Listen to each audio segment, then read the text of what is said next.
Halo teman-teman semuanya, di sini perjalanan kami dimulai menuju salah satu kantor perwakilan wilayah KPW PT Sinar Sosro yang berlokasi di Bandung. Nah, PT Sinar Sosro ini merupakan perusahaan yang dikenal sebagai pelopor teh siap minum dalam kemasan botol di dunia, merupakan nama besar di industri minuman Indonesia. KPW Jabar ini menjadi pusat kendali distribusi di wilayah selatan Provinsi Jawa Barat. Nah, kedatangan kami hari ini bertujuan untuk melaksanakan tugas besar mata kuliah Object Oriented Analysis and Design yang dimana menganalisis sistem informasi pada perusahaan. Nah, di sini kami datang untuk melakukan pengumpulan data melalui wawancara dan observasi langsung di lapangan sesuai dengan izin yang telah kami dapatkan dari pihak perusahaan. Assalamualaikum warahmatullahi wabarakatuh. Halo semuanya. Aku Aziza Firdaus. Aku Nova Rifauzi. Aku Fikri Nasrullah. Kami di sini dari kelompok 5 kelas TIFRP 23 CNSC dari program studi Teknik Informatika. Video ini kami buat untuk memenuhi tugas besar mata kuliah Object Oriented Analysis and Design. Kalian penasaran? Stay tune ya.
Halo semuanya. Di sini aku mau ngejelasin nih terkait tugas dari mata kuliah Object Oriented Analysis and Design atau OOAD. Sebelum kita membahas terkait penjelasan tugasnya, kita harus tahu dulu dong, kita ngapain sih, tugasnya apa sih? Nah, di sini tugas kami yang diberikan oleh dosen itu adalah kami supaya mendatangi suatu perusahaan, kemudian kami mewawancara dan melakukan observasi terkait sistem yang berjalan pada perusahaan tersebut, sistem informasinya. Kemudian setelah kami mewawancara, mengobservasi, kita analisis bagaimana sistemnya itu berjalan. Setelah itu kami mengusulkan atau memberi usulan terkait pengembangan sistem yang bisa diberikan untuk sistem supaya bisa lebih efisien dan bisa lebih mudah untuk digunakan. Seperti itu tugasnya. Nah, pada tugas ini kami mengambil objek studi PT Sinar Sosro KPW Jabar. Jadi kami mendatangi PT Sinar Sosro KPW Jabar, kemudian kami melakukan wawancara dan observasi. Sebelum kita melihat bagaimana hasil wawancaranya dan observasi, bagaimana analisis kami, dan bagaimana usulan yang kami berikan untuk pengembangan sistemnya, maka terlebih dahulu kami akan memberitahukan latar belakang dari perusahaan yang kami datangi ini. Nah, perusahaannya itu adalah PT Sinar Sosro KPW Jabar. Jadi KPW itu kepanjangannya Kantor Perwakilan Wilayah Jawa Barat. Karena sudah besar, jadi pasti setiap wilayahnya itu ada kantornya. Sebelum kita masuk ke yang wilayah Jawa Barat, kita akan menjelaskan secara umum apa itu PT Sinar Sosro. Jadi PT Sinar Sosro itu adalah perusahaan pertama di dunia yang memproduksi teh siap minum dalam kemasan botol. Jadi minuman ready to drink. Dan seiring berjalannya waktu, kemudian memproduksi lagi minuman-minuman lainnya, memproduksi lagi bahan-bahan atau barang-barang lainnya, bahkan sampai ke teh kering gitu. Jadi awal mulanya itu berdiri sejak tahun 1940, kemudian berkembang menjadi pemimpin pasar minuman RTD atau ready to drink di Indonesia, bahkan penjualannya itu sampai ke mancanegara. Nah, perusahaan PT Sinar Sosro ini membagi operasionalnya ke berbagai kantor wilayah. Jadi setiap wilayah itu ada kantornya, ada cabangnya gitu. Termasuk yang kami datangi yaitu KPW Jabar atau PT Sinar Sosro Kantor Perwakilan Wilayah untuk Jawa Barat. Alamatnya itu ada di Jalan Soekarno-Hatta nomor 325 sampai 327 di Kota Bandung, Jawa Barat. Untuk yang KPW Jabar ini, fungsi utamanya itu berperan sebagai pusat manajemen regional untuk wilayah Jawa Barat di bagian selatan. Kantor ini bertugas untuk mengawasi dan mengelola seluruh operasional di wilayah cakupan Jawa Barat, khususnya di bagian selatan. Nah, tugas dan tanggung jawabnya itu apa sih? Karena di sini sudah perusahaannya sudah besar. Terus yang di Jawa Barat ini itu tugasnya apa? Yaitu untuk koordinasi wilayah Jawa Barat, kemudian untuk administrasi penjualan, untuk supervisi tim sales, dan juga untuk perencanaan distribusi. Jadi kantor pusatnya itu ada di Jakarta, kemudian yang kami datangi sebagai studi kasus itu adalah kantor wilayah yang ada di Bandung. Nah, untuk kantor wilayah itu sendiri, skala operasionalnya regional di Jawa Barat, khususnya di bagian selatan. Yang artinya, kantor yang kami datangi, yang ada di Jalan Soekarno-Hatta, itu mengatur seluruh distribusi, logistik, dan juga penjualan untuk kota atau kabupaten yang ada di Provinsi Jawa Barat, wilayah atau bagian timur. Bagian selatan. Nah, ini mencakup tanggung jawab strategis dan juga operasional untuk mendukung efisiensi distribusi produk PT Sinar Sosro sehingga bisa produk itu didistribusikan merata ke seluruh wilayah. Penjualannya itu bisa sampai ke seluruh wilayah. Adapun yang ada di dalam kantor KPW Jabar itu pada umumnya itu ada staf administrasi, ada supervisor penjualan, manajemen wilayah, ada tim IT-nya juga, dan juga ada bagian pengelolaan data serta pengambilan keputusan yang strategis gitu. Jadi karena ini perusahaannya sudah besar, bahkan sampai ada kantor-kantor di wilayahnya, otomatis setiap kantor wilayah itu memiliki sistem yang juga terintegrasi ke sistem pusat yang ada di kantor utamanya. Nah, sistem-sistem tersebutlah yang nantinya akan kami analisis, kemudian kami berikan usulan terkait pengembangan sistemnya. Seperti itu. Oke, sekarang di sini kita bakal langsung masuk ke pembahasan utama dari video ini, yaitu kita akan menjelaskan terkait hasil dari analisis sistem. Yang pertama itu analisis sistem yang sudah berjalan di perusahaan. Lalu selanjutnya kami akan menjelaskan hasil analisis kami untuk usulan pengembangan sistemnya. Untuk analisis sistem yang sudah berjalan itu meliputi use case diagram, use case scenario, dan juga activity diagram. Nah, untuk analisis sistem yang kami usulkan untuk dikembangkan yaitu meliputi use case diagram, use case scenario, activity diagram, ditambah dengan reference diagram dan class diagram. Sebelum kita masuk ke pembahasan dan penjelasan hasil analisisnya, maka kami terlebih dahulu akan menjelaskan konsep dasar dari setiap komponen dalam hasil analisis. Menjelaskan inti dari analisis hasil wawancara pertama yang kelompok kami lakukan, di mana PT Sinar Sosro itu memiliki sistem komputasi yang terbagi menjadi dua komponen utama, yaitu front end dan back end yang mendukung berbagai aspek operasional perusahaan, khususnya dalam distribusi produk. Yang pertama yang akan saya jelaskan yaitu front end. Front end merupakan bagian yang berinteraksi langsung dengan pengguna di lapangan, seperti tim sales. Aplikasi utama yang digunakan pada front end ini yaitu OneSky yang berfungsi sebagai taking order, yang dimana sales mencatat pesanan dari outlet untuk dikirimkan pada H+1 atau H+2. Kemudian ada canvassing, yaitu selain taking order, sistem ini juga mendukung penjualan langsung di lapangan, di mana salesman membawa produk langsung untuk ditawarkan kepada pelanggan. Kemudian ada tracking, supervisor dapat memantau aktivitas salesman seperti jumlah pesanan, posisi mereka, serta pelanggan terakhir yang dihubungi. Kemudian yang kedua ada back end. Back end adalah bagian yang memproses data dari informasi serta mendukung operasional lainnya. Sistem back end meliputi beberapa fungsi utama. Yang pertama ada SkyFusion, aplikasi back end utama yang memproses data pesanan dari OneSky, meliputi alokasi pengiriman, pencatatan keuangan, logistik, dan B2B. Kemudian yang kedua ada HCIS atau Human Information System. HCIS ini merupakan aplikasi untuk personalia yang dimana meliputi absensi, penggajian, cuti, dan perencanaan karir. Kemudian ada rekrutmen. Kemudian ada juga integrasi antar sistem yang terdapat di PT Sinar Sosro KPW Jabar ini. Sistem front end dan back end saling terintegrasi untuk memastikan data dapat diproses secara efisien. Sebagai contoh, data perusahaan yang dicatat di OneSky secara otomatis masuk ke SkyFusion untuk dikelola lebih lanjut lagi. Sistem HCIS atau Sunfish dapat menerima data absensi dari OneSky dan menggunakannya untuk pengelolaan personalia.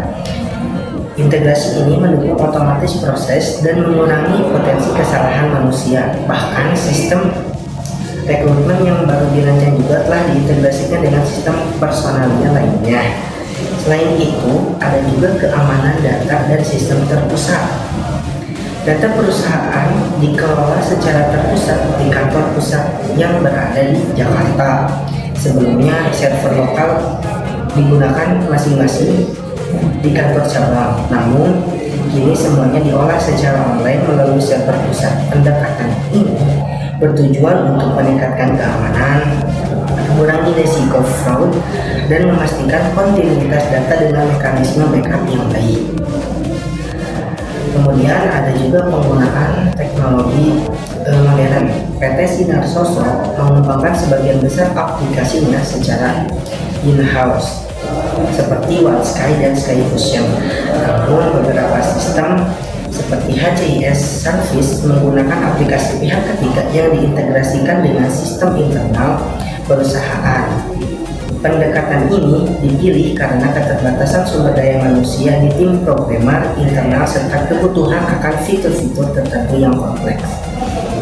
Nah, selain itu ada juga standar operasional atau SOP. Setiap bidang di perusahaan pada PT Sinar Sosro KPW Jabar ini memiliki SOP atau standar operation prosedur yang dirancang sesuai dengan kebutuhan, seperti SOP untuk sales, itu mencakup aturan kerja salesman, target harian, dan prosedur kunjungan ke outlet-outlet.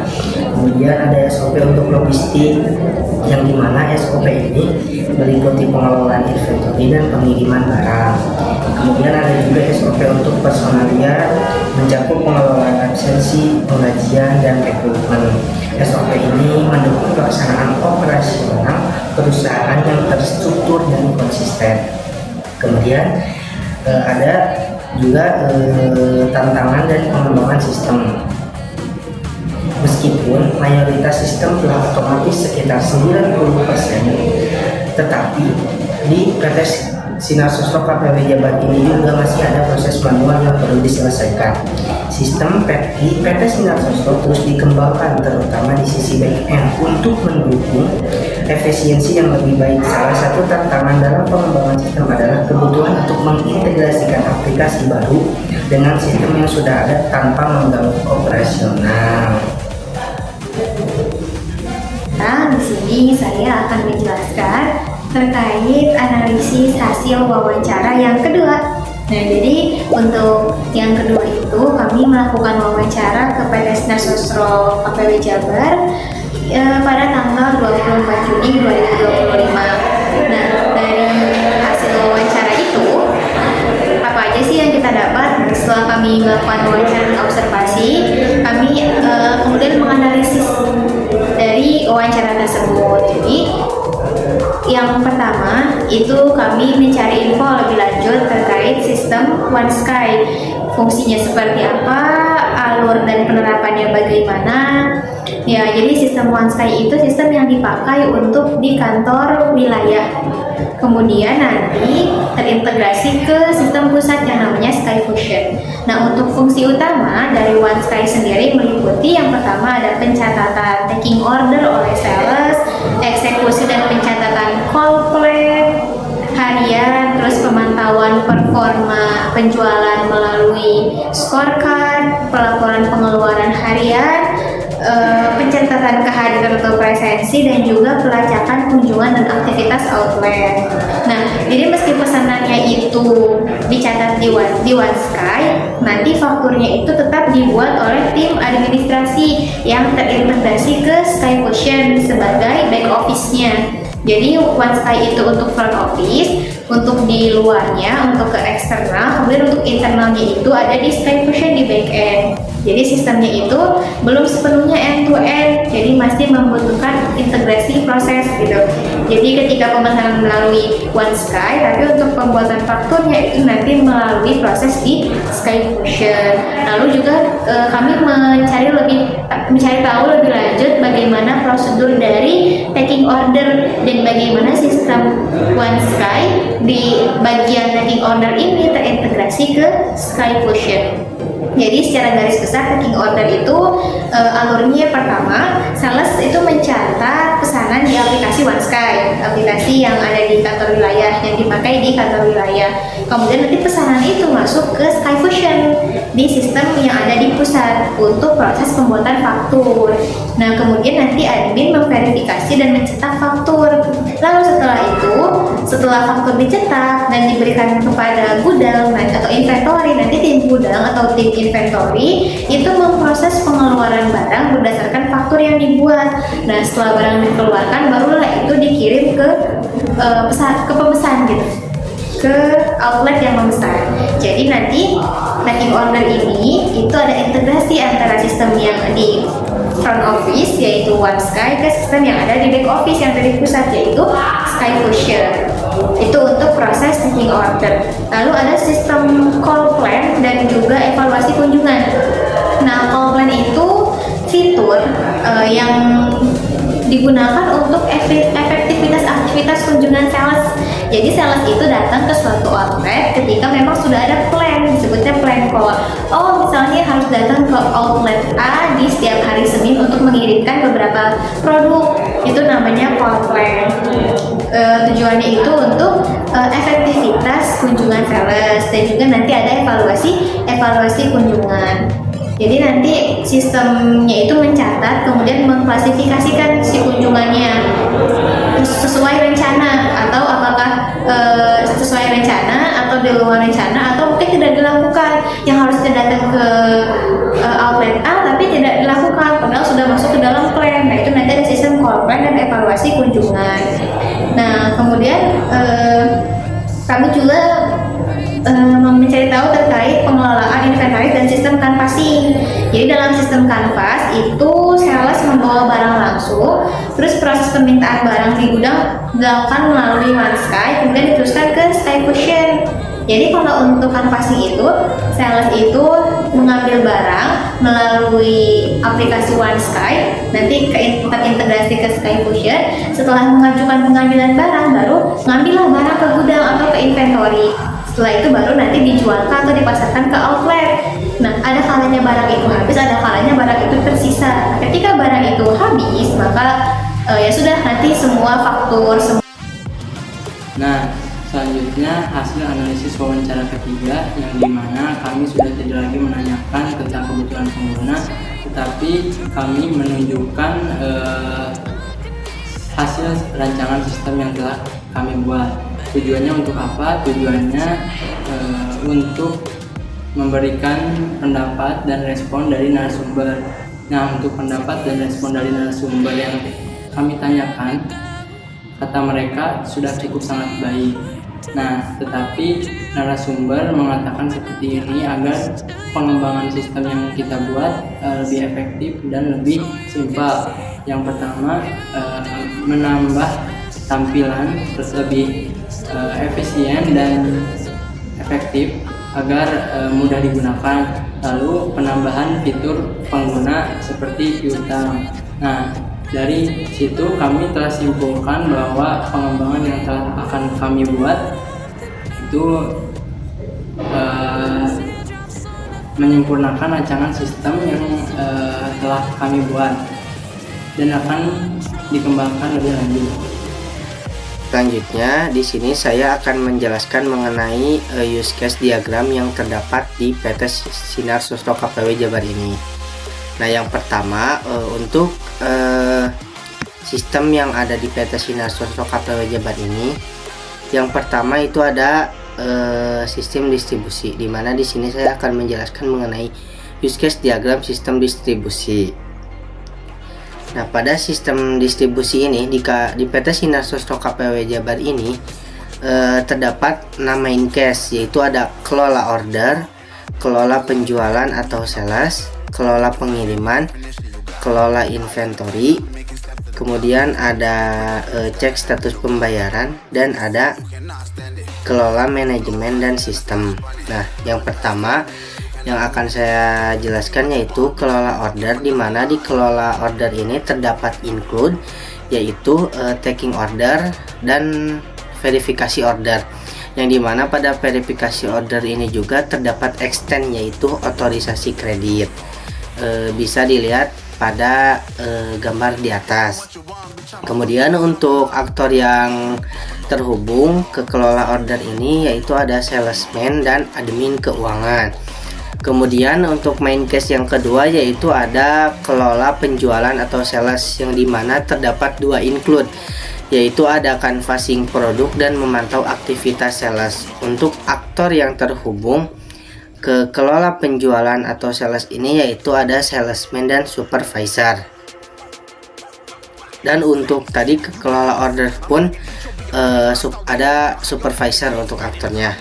Kemudian untuk yang ketiga itu ada kelola pengiriman, yang dimana terdapat 3 include, yaitu ada jadwal pengiriman, menyiapkan barang, dan mengantar barang ke outlet, yang dimana aktor yang terhubung ke kelola pengiriman ini yaitu ada sistem pusat, ada supervisor, kemudian ada juga gudang atau driver. Untuk selanjutnya itu ada kelola inventory. Nah, untuk kelola inventory ini mempunyai satu include, yaitu update status inventory, dan terdapat extend juga, yaitu cek status pembayaran yang extend ke update status inventory. Untuk aktor yang terhubung ke kelola inventory itu ada supervisor, kemudian ada sistem pusat, dan ada gudang atau driver. Yang selanjutnya itu ada cek status pembayaran, yang dimana untuk cek status pembayaran ini mempunyai satu include, yaitu kelola keuangan, dan satu extend yang langsung ke cek status pembayaran, yaitu otorisasi kredit, yang dimana untuk aktor yang terhubungnya itu ada admin keuangan, kemudian manajemen, dan ada admin keuangan dan manajemen saja. Kemudian untuk yang terakhir di sistem distribusi, yaitu terdapat kelola manajemen dan sistem, di mana pada kelola manajemen dan sistem ini mempunyai dua include.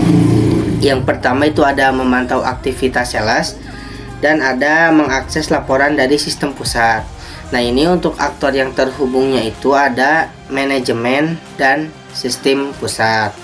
Selanjutnya di sini saya akan menjelaskan tentang use case diagram penjualan, yang dimana di sini kita akan bedah bersama-sama untuk sebuah diagram yang menggambarkan fungsionalitas sistem kita dari sudut pandang pengguna. Nah, diagram ini adalah peta jalan yang membantu kita untuk memahami bagaimana berbagai pihak berinteraksi dengan sistem. Nah, untuk visualnya, pengenalan aktor terlebih dahulu. Di sini terdapat aktor, yaitu individu atau identitas yang berinteraksi dengan sistem. Pertama, ada admin mitra yang kemungkinan besar mengelola data utama dan kemitraan. Kemudian ada salesman, yang dimana ujung tombak di lapangan yang berurusan langsung dengan penjualan. Dan yang terakhir ada supervisor, yang dimana pihak yang bertanggung jawab untuk memantau dan memvalidasi berbagai aktivitas. Lalu di sini kita akan menjelaskan tentang kelola dashboard dan monitoring, di mana di sini saya akan memperlihatkan soal kotak kelola dashboard monitoring. Nah, sekarang mari kita masuk ke fungsionalitas inti dari sistemnya yang kita sebut use case. Nah, kelompok pertama adalah kelola dashboard dan monitoring. Fungsionalitas ini melibatkan admin mitra dan supervisor. Nah, di dalamnya ada dashboard penjualan dan order dengan hubungan include. Nah, artinya di sini setiap kali admin mitra atau supervisor mengelola dashboard, mereka pasti akan melihat ringkasan data penjualan dan order. Nah, ini adalah fungsionalitas esensial. Lalu di sini visual analisis laporan dan panah extend dari kelola dashboard dan monitoring. Nah, lalu ada analisis laporan dengan hubungan extend. Ini adalah fungsionalitas tambah yang opsional. Supervisor yang bisa memilih untuk melakukan analisis laporan yang lebih mendalam tergantung kebutuhan mereka saat memantau dashboard. Nah, selanjutnya kita masuk ke use case kelola master outlet, yang dimana ini visualnya kelola master outlet dan use case di dalamnya. Nah, selanjutnya kita punya kelola master outlet. Ini juga melibatkan admin mitra dan supervisor. Seperti ini visualnya mengelola master outlet dan panah include. Nah, di sini mengelola master outlet adalah use case inti yang di-include. Admin mitra akan menggunakan ini untuk menambah, mengubah, menghapus data master outlet. Nah, selanjutnya ada validasi outlet. Visualnya seperti ini. Nah, dan validasi outlet adalah fungsionalitas extend. Supervisor bisa melakukan validasi ini setelah admin mitra mengelola data outlet, memastikan keakuratan dan kelengkapan data. Nah, selanjutnya ada use case kelola rute salesman, yang dimana visual kelola rute salesman seperti ini. Nah, untuk pindah ke kelola rute salesman ini, yang penting bagi salesman dan juga supervisor, yaitu visualnya mengelola rute kunjungan salesman. Lalu salesman ini akan mengelola rute kunjungan salesman mereka sendiri, adalah bagian krusial dari pekerjaan mereka. Nah, untuk visual penyesuaian rute sudah seperti ini. Nah, dan ada penyesuaian rute sebagai extend use case. Ini memungkinkan salesman bahkan supervisor untuk melakukan penyesuaian jika ada perubahan di lapangan atau optimal rute. Selanjutnya ada penjelasan kelompok dari use case, yang dimana itu kelola order penjualan. Nah, untuk visualnya kelola order penjualan seperti ini. Lalu terakhir tapi tidak kalah penting adalah kelola order penjualan. Ini adalah domain utama bagi salesman dan seringkali membutuhkan peran supervisor juga. Untuk visual mengelola order list seperti ini, yaitu salesman akan selalu mengelola order list. Ini mencakup pembuatan, melihat, dan mungkin mengedit pesanan. Lalu untuk visual menentukan pengiriman yang dimana itu adalah extend, kemudian ada menentukan pengiriman sebagai extend. Nah, ini terjadi secara opsional saat pesanan diselesaikan, di mana detail pengiriman sudah ditentukan. Lalu yang terakhir ada otorisasi, yang dimana extend juga. Nah, ini menunjukkan bahwa beberapa pesanan mungkin memerlukan otorisasi dari supervisor, terutama untuk pesanan yang nilai besar atau kondisi khusus.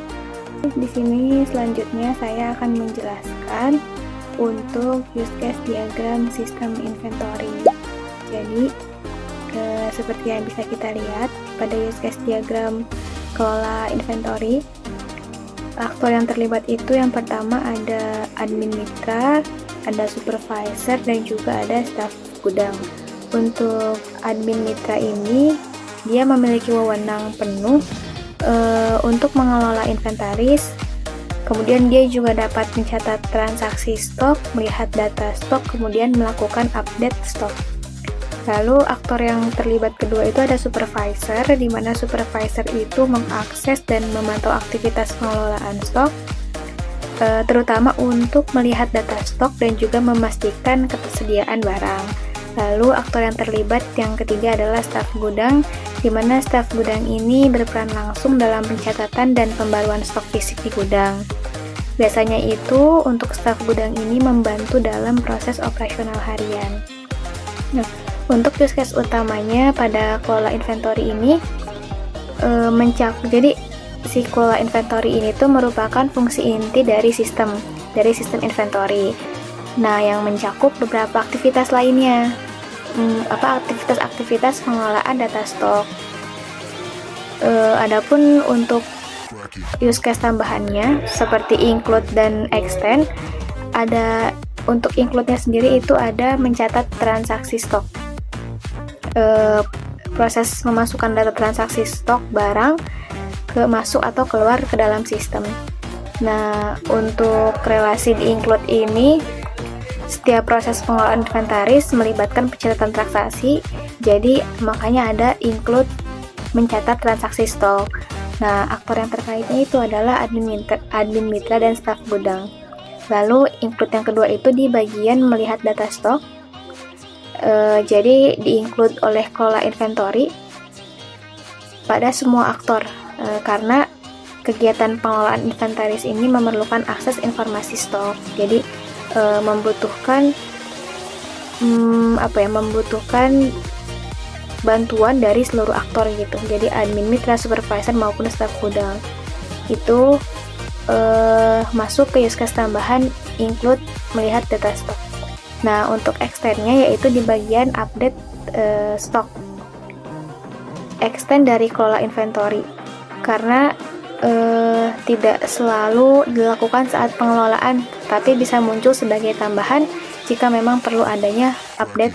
Saya akan menjelaskan mengenai activity diagram, yaitu sistem yang sama, yaitu sistem distribusi, sistem yang sedang berjalan di PT Sinar Sosro KPW Jabar tersebut, yang dimana pada activity diagram sistem distribusi ini yang pertama ini ada taking order, bisa dilihat seperti gambar di atas. Nah, ini terdapat dua aktor yang terhubung, yaitu ada salesman dan ada si sistemnya itu sendiri, dimana ini dimulai dari salesman login dan pilih buat pesanan baru, kemudian si sistemnya ini akan menampilkan form pesanan kosong gitu. Kemudian si salesman ini mencari atau memilih data pelanggan, kemudian si sistem akan menampilkan detail pelanggan, kemudian sales akan menambahkan produk dan kuantitas. Kemudian si sistemnya ini akan menghitung subtotal dan total pesanan, kemudian salesman-nya ini akan meninjau ulang pesanan, kemudian akan mengkonfirmasi pesanan. Jika pesanannya invalid maka akan keluar. Kemudian jika pesanannya valid maka si sistem ini akan memvalidasi data, kemudian akan menyimpan data, kemudian akan menampilkan nomor pesanan dan akan mengirimkan notifikasi verifikasi dana. Selesainya itu untuk alur dari packing order. Kemudian di sini ada activity diagram canvassing produk, di mana aktor yang terkait ini ada dua, yaitu ada salesman dan sistem. Di mana dimulai dari si salesman-nya ini login dan pilih canvassing produk, kemudian si sistemnya ini menampilkan form pencatatan canvassing. Kemudian si salesman-nya ini memilih atau memasukkan detail outlet gitu. Jika outlet ditemukan, jika outletnya tidak ditemukan maka akan cari ulang atau tambah outlet. Jika outletnya ditemukan maka akan masukkan data aktivitas canvassing. Kemudian salesman akan konfirmasi pencatatan. Jika konfirmasi batal, jika tidak maka akan selesai. Jika iya maka akan si sistemnya ini akan validasi data, akan menyimpan data dan akan menampilkan konfirmasi penyimpanan. Lalu selesai. Itu untuk activity di. Nah, oke, sekarang kita akan melanjutkan tentang membahas activity diagram dari sistem penjualan. Nah, mungkin mari kita mulai lihat dengan bagaimana seorang admin melihat ringkasan performa penjualan. Nah, diagram aktivitas ini memperlihatkan alur kerja saat admin memantau dashboard sistem, yang dimana pertama admin akan melakukan login ke dalam sistem, kemudian akan memverifikasi login dan menampilkan dashboard utama. Lalu setelah itu sistem akan memuat dan menampilkan berbagai widget yang berisi ringkasan data penting. Nah, jika proses pemuatan sukses, admin dapat melihat semua informasi yang disajikan di dalam dashboard tersebut. Nah, namun jika terjadi kejadian saat memuat sistem akan menampilkan pesanan error pada widget yang gagal dimuat. Nah, selanjutnya mari kita lihat bagaimana admin mengelola pesanan penjualan yang masuk ke dalam sistem. Nah, di sini admin akan membuka menu order list, yang dimana sistem akan menampilkan daftar semua order yang masuk. Admin dapat melakukan pencarian atau filter yang menemukan order tertentu.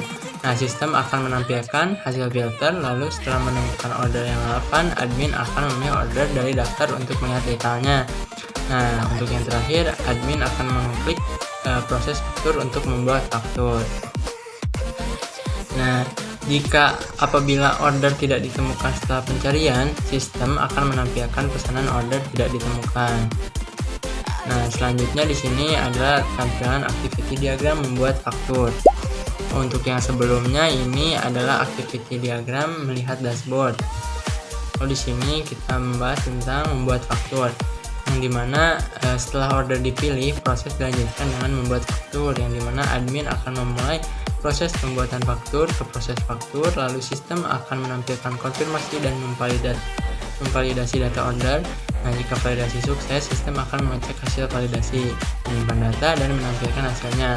Dan untuk yang terakhir, sistem akan mencetak faktur. Nah, namun jika validasi gagal, proses faktur akan berhenti.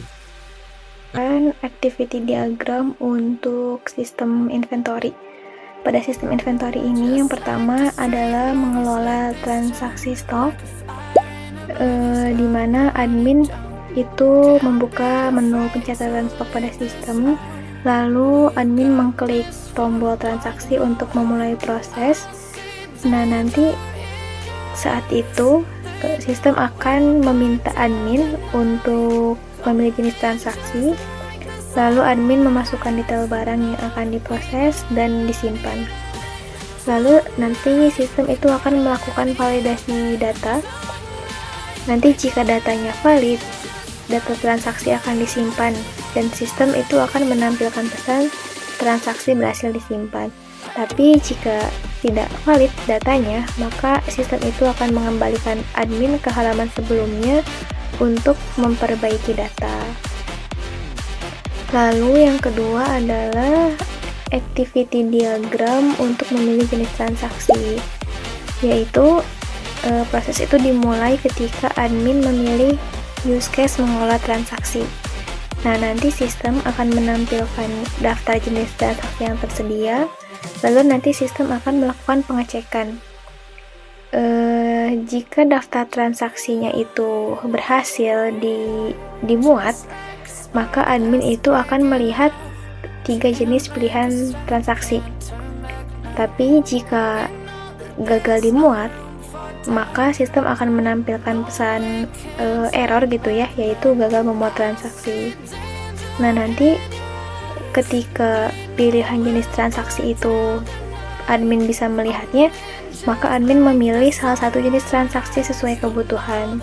Nah, setelah itu maka prosesnya selesai.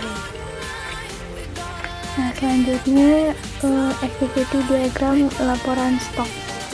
Jadi diagram ini tuh menjelaskan alur ketika admin mau melihat atau mengunduh laporan stok dari sistem. Nah, alurnya itu yang pertama, admin memulai dengan membuka menu laporan stok, lalu kemudian admin mengatur dan menginput filter ya, urutan gitu ya, misalnya menurut tanggal atau kategori barang. Tujuannya itu untuk mempersempit data yang akan ditampilkan. Nanti setelah itu admin akan klik tombol tampilkan, lalu sistem akan mengambil data laporan stok sesuai dengan filter yang dipilih oleh admin. Nanti data laporan itu akan ditampilkan di layar, dan jika diperlukan admin bisa klik download laporan untuk mengunduh data laporan itu dalam bentuk Excel. Nanti admin bisa melihat dan menganalisa hasil laporan tersebut. Nah, untuk selanjutnya itu ada activity diagram di retur penjualan. Jadi pada intinya diagram ini tuh menjelaskan proses pengembalian barang dari penjualan oleh admin dengan persetujuan supervisor. Ketika barang itu ada mau diretur gitu ya, nanti proses pengembalian barangnya itu akan dijelaskan pada diagram ini. Jadi pertama itu yang dilakukan sama admin membuka menu retur penjualan, lalu menginputkan nomor faktur untuk mencari data penjualan yang mau diretur gitu ya.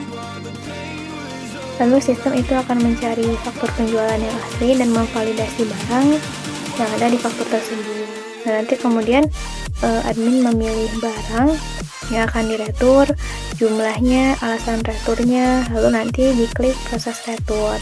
Nah, jika retur memerlukan persetujuan dari supervisor, maka supervisor akan login dan memberikan approval gitu, apakah retur barang itu disetujui atau tidak. Nanti kalau misalnya dari supervisor disetujui, nanti sistem akan update stok dan membuat nota kredit. Nanti kemudian admin bisa melihat pesan itu sukses atau error sebagai konfirmasi. Jika nanti jika nanti returnya itu disetujui supervisor, maka tampilannya adalah sukses, tapi jika tidak disetujui maka tampilannya itu akan error. Oke, selanjutnya di sini saya akan membahas tentang aspek fungsional requirement, yang dimana sistem integrasi menjelajahi fitur setiap fungsional atau efisiensi yang cukup maksimal. Nah, selanjutnya yang pertama mungkin kami akan menjelaskan tentang manajemen piutang yang komprehensif dan akurat, yang dimana kita akan menampilkan visualnya terlebih dahulu. Oke, yang pertama mungkin tampilan antarmuka sistem pengelolaan piutang yang bersih dan user friendly.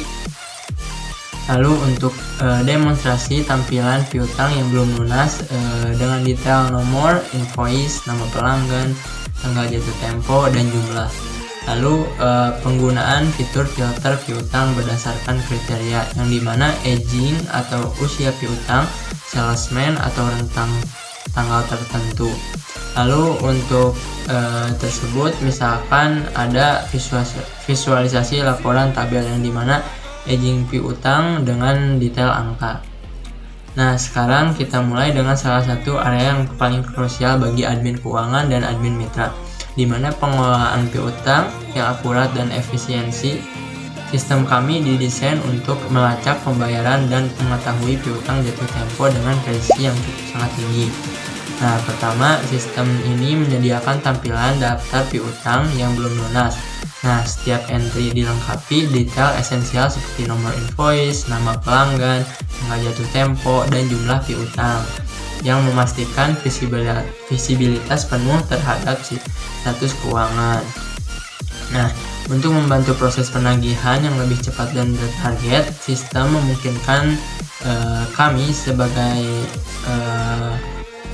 pengembang memfilter piutang berdasarkan berbagai kriteria. Jadi contohnya Anda bisa memfilter berdasarkan usia atau usia piutang atau aging, misalnya 0 sampai 30 hari atau 31 sampai 60 hari dan seterusnya. Mungkin berdasarkan salesman yang bertanggung jawab atau berdasarkan tentang tanggal tertentu. Nah, selanjutnya ada fleksibilitas pembayaran yang juga menjadi fokus, di mana sistem mendukung pencatatan pembayaran baik parsial maupun penuh untuk setiap invoice yang ada. Nah, jadi yang terpenting setelah pembayaran dicatat, sistem ini akan secara otomatis memperbarui status invoice menjadi lunas, belum lunas, atau dibayar. Nah, sebagian ini memastikan data piutang Anda selalu real time dan akurat tanpa perlu intervensi yang cukup manual. Nah, dan untuk analisis strategis, sistem kami dapat menampilkan laporan grafis atau tabel aging piutang. Visualisasi ini memudahkan pengguna melihat sebaran piutang berdasarkan usianya, yang dimana membantu dalam mengambil keputusan penagihan yang cukup lebih efektif. Nah, selanjutnya ada integrasi pesanan WhatsApp otomatis dan cerdas. Kita gambarkan visualnya terlebih dahulu, yang dimana muncul animasi pesan WhatsApp dari pelanggan masuk ke sistem pusat. Lalu sistem secara otomatis menerima dan mengekstrak data pesanan dari pesan WhatsApp pelanggan, tampilan, contoh data. Lalu ada simulasi proses validasi format dan kelengkapan data pesanan dari WhatsApp, yang dimana tampilannya tanda centang hijau untuk data valid dan tanda merah untuk tidak valid. Lalu pesanan WhatsApp yang valid secara otomatis masuk ke dalam order utama, yang dimana mengelola order list. Lalu sistem secara otomatis memicu verifikasi order, yang dimana pesanan masuk dari WhatsApp.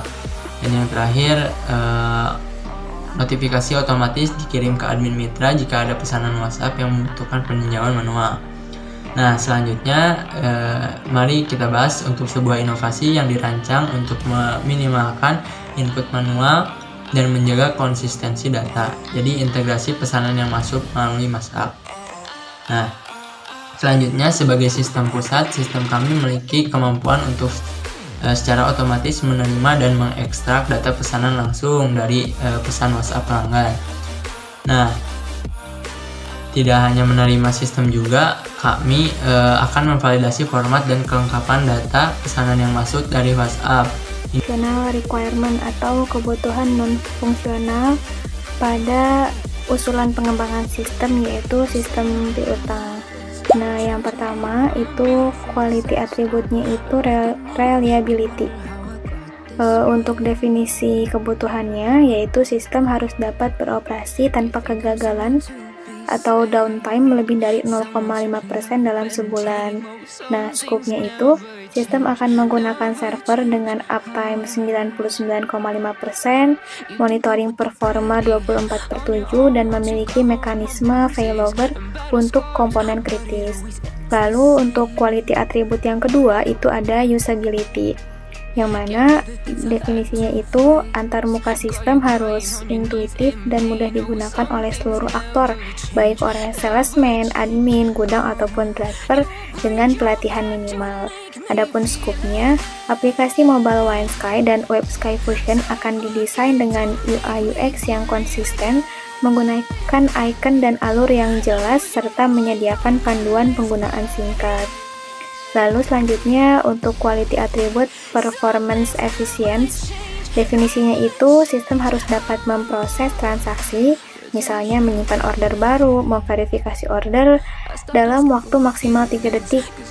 Laporan dashboard atau advance harus dimuat dalam waktu maksimal 5 detik meskipun dengan data yang besar. Adapun skopnya, aplikasi akan dioptimalkan dengan caching data, query database yang efisien dan menggunakan server dengan spesifikasi memadai, dan proses integrasi pesanan WhatsApp dan retur harus real time. Indeks database akan dioptimalkan dan laporan kompleks akan menggunakan agregasi data untuk mempercepat pemrosesan. Lalu selanjutnya untuk quality attribute maintainability, definisinya itu jadi sistem harus mudah diperbaiki, didebug, dan diperbarui dengan fitur-fitur baru atau perubahan kebijakan.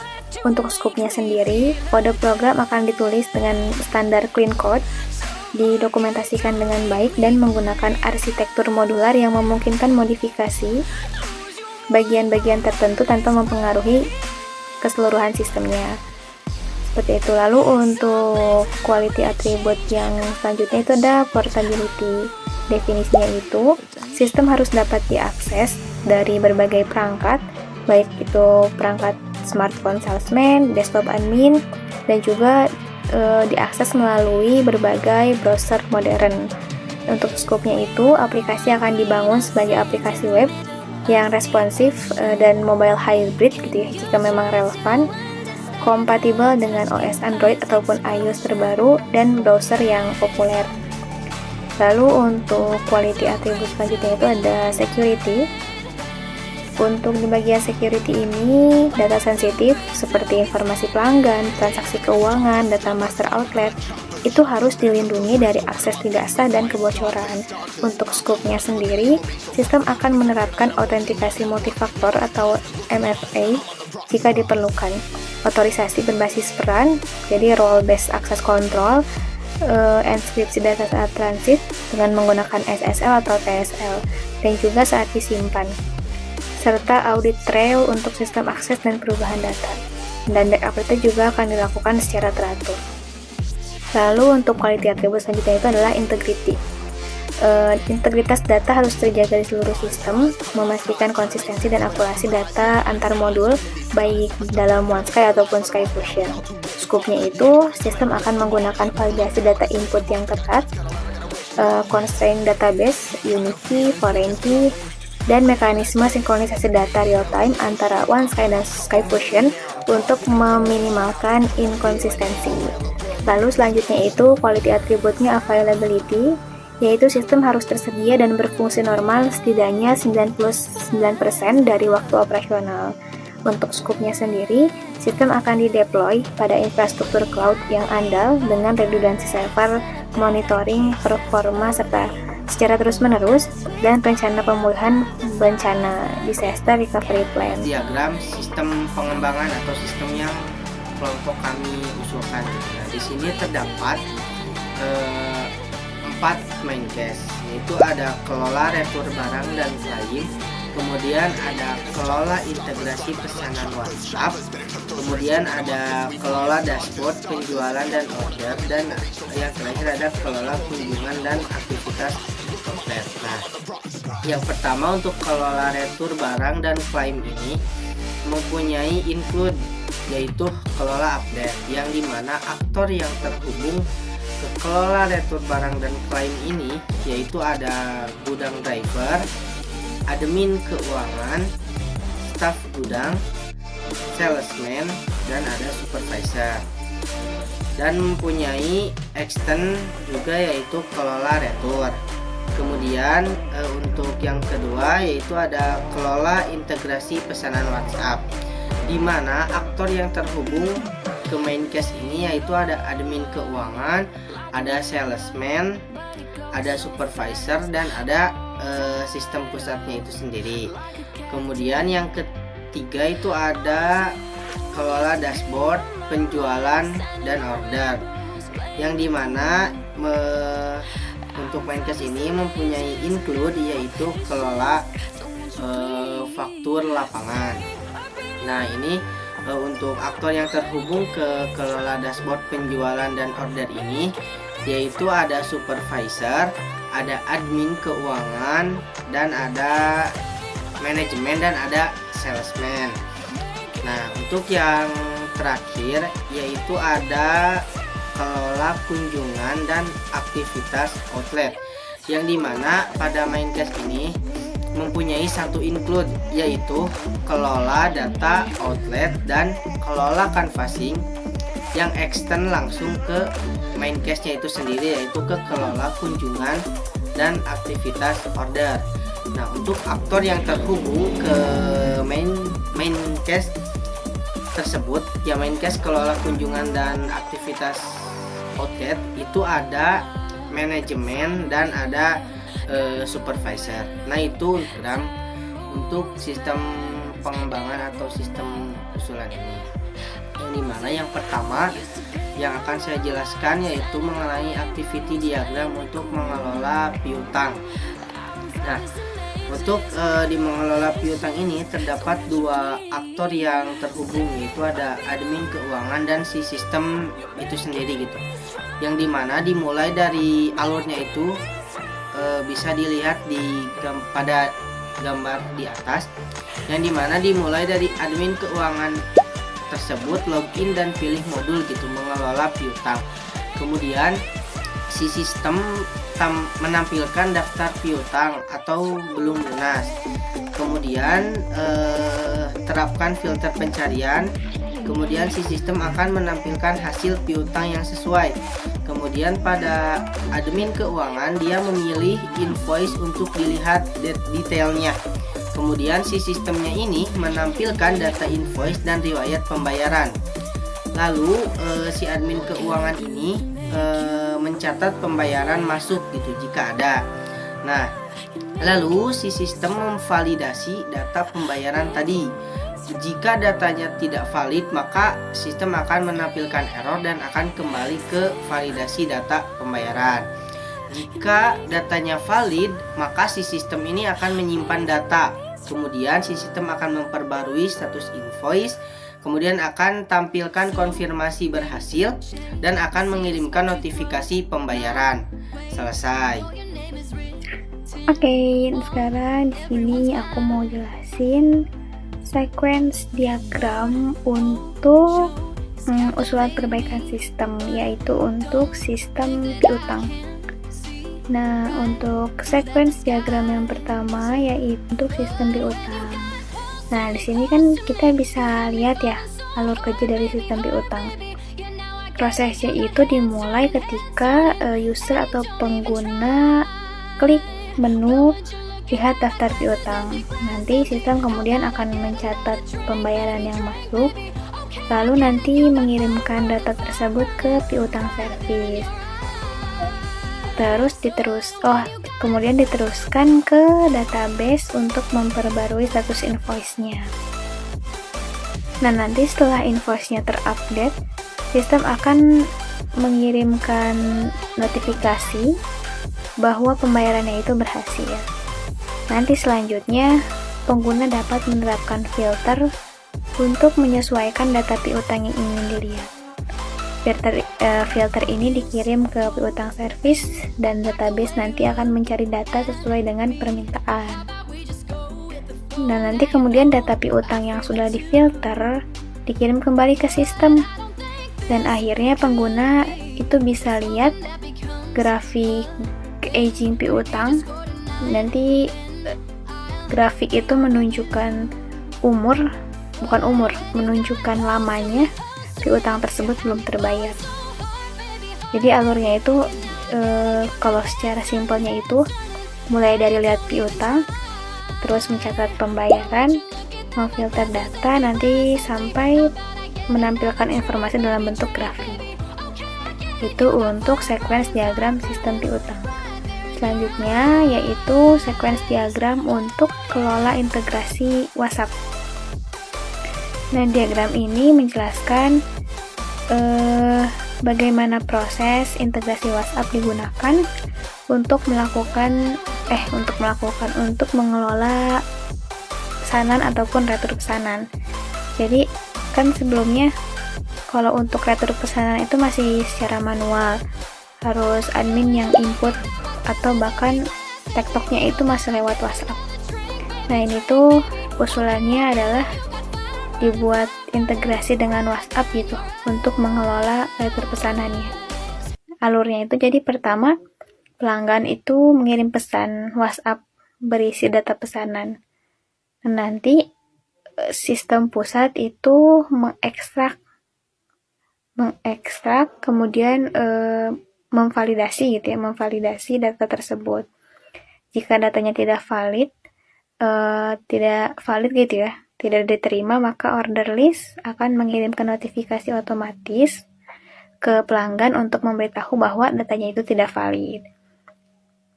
Tapi kalau misalnya ternyata datanya itu valid, diterima, maka proses itu bisa dilanjutkan.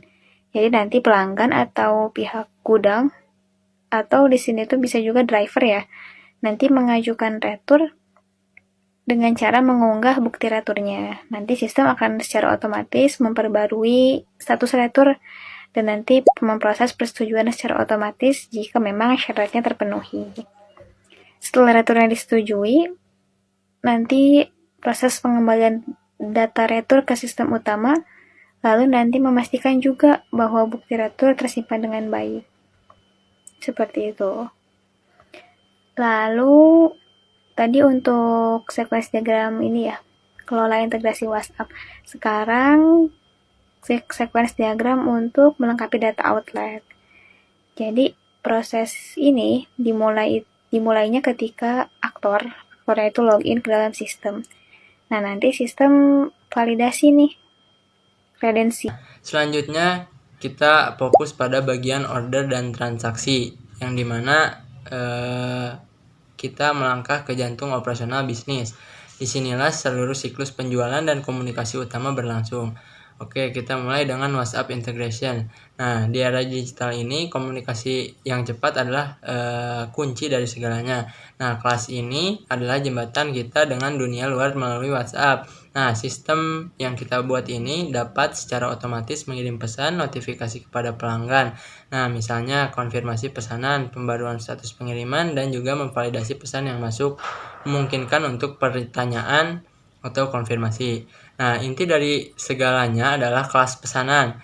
Setiap kali pelanggan memutuskan untuk membeli produk atau layanan kita, sebuah pesanan baru tercipta. Nah, kelas ini menyimpan informasi fundamental seperti ID pesanan, tanggal dibuatnya pesanan, status pesanan, apakah menunggu pembayaran sedang diproses atau sudah selesai, nah, serta sumber pesanan. Apakah itu dari aplikasi mobile, website, atau yang lainnya. Nah, penting untuk dicatat gambaran visualnya bahwa setiap pesanan dapat berinteraksi dengan WhatsApp untuk mengirim notifikasi atau menerima balasan terkait pesanan tersebut. Nah, setelah pesanan dibuat, masuklah ke kelas verifikasi order, yang dimana ini adalah langkah krusial untuk memastikan keabsahan dan kelengkapan setiap pesanan sebelum diproses lebih lanjut. Nah, kelas ini merekam seperti ID verifikasi, tanggal verifikasi dilakukan, dan status verifikasi. Nah, di situ apakah pesanan sudah valid atau memerlukan koreksi. Nah, untuk visualnya, hubungan jelas setiap pesanan akan melalui proses verifikasi order ini. Dan yang tak kalah penting juga, faktur ketika pesanan telah siap untuk ditagih. Sebuah faktur akan dihasilkan, yang dimana faktur ini berisi detail seperti ID faktur, tanggal pembuatan faktur, total nilai transaksi, dan status faktur. Nah, jadi apakah sudah dibayar atau belum, atau kadaluarsa. Nah, untuk visualnya, sebuah pesanan dapat menghasilkan satu atau bahkan lebih faktur jika ada penagihan terpisah atau pembayaran bertahap. Nah, selanjutnya kita fokus pada bagian retur dan inventory, yang dimana Nah, itu dia penjelasan terkait sistem yang berjalan pada PT Sinar Sosro KPW Jabar dan juga usulan yang kami berikan terkait pengembangan sistem pada perusahaan tersebut. Jadi gimana nih Kang Nova?